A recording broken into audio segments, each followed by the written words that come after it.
Hey everybody, welcome to the weekend. I hope you're doing okay this new year. Doing some content today about a spiritual crisis and what goes on in that, why we have it and what it's like. So a spiritual crisis is akin to a dark night of the soul, also of us being faced with our true selves, our deep wounded selves, our shadow selves, our aspects that maybe we weren't aware of or were lying dormant or that we had suppressed, that we'd shelved because they may have been the parts we don't want to deal with, the experiences we don't want to remember. And sometimes this is imposed upon us in a spiritual crisis where it can seemingly come out of nowhere, or it could be catapulted into your reality because you've had some kind of trauma or shock, like a spiritual jolt, a soul shock.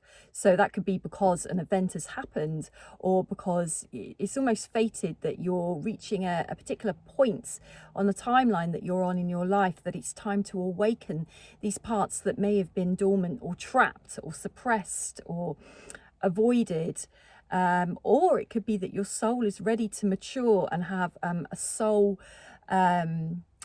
growth spurt, if you like, into the next chapter, which can happen instantly, in a moment, even if you feel you're not ready for it.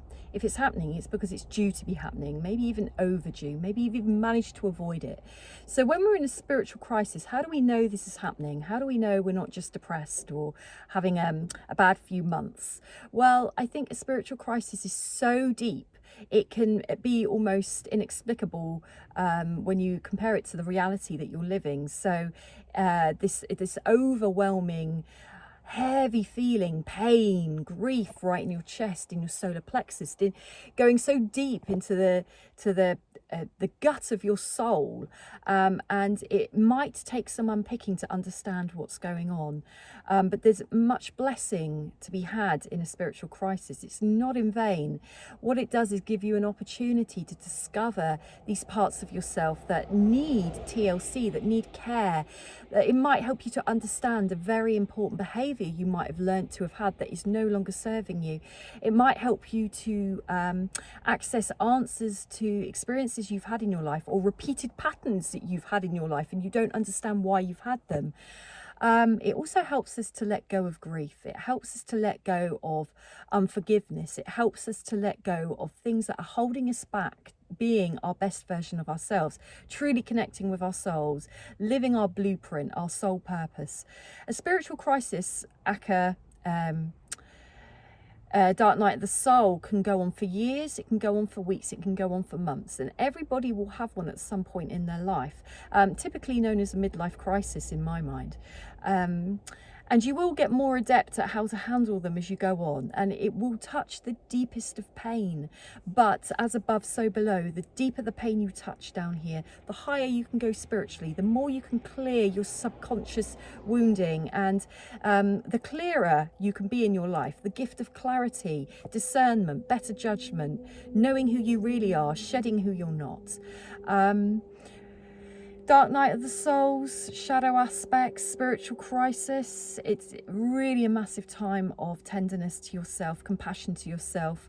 Trying, if you can allow yourself to be around people at that time, because it's hard to do, having very gentle people around you, having very gentle situations around you, lots of self-care, because you will be challenged not to go into self-judgment, self-doubt, and a really big aspect of that will be, who am I? Because you may end up in a bit of an identity crisis, thinking that you're a certain person. Go through this existential crisis of who am I? What am I living? Is this my real truth? And it can be incredibly scary and daunting. And it's what I call the sift. It's going into the void. It's the very uncomfortable gap of not knowing in between what you've known and lived before the next chapter of change starts, and you don't know what that looks like, and you're in this discomfort. So you're shedding your old, you're preparing for your new, and you will question whether that's even a possibility. So if you have these experiences and you feel all these doubts, all these queries, all these worries, all these angst, you know you're spot on, you're exactly where you need to be. Perfect.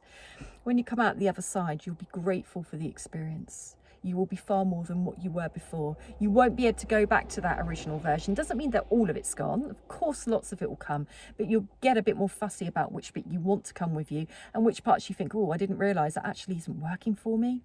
So good luck with that one, and have a lovely weekend.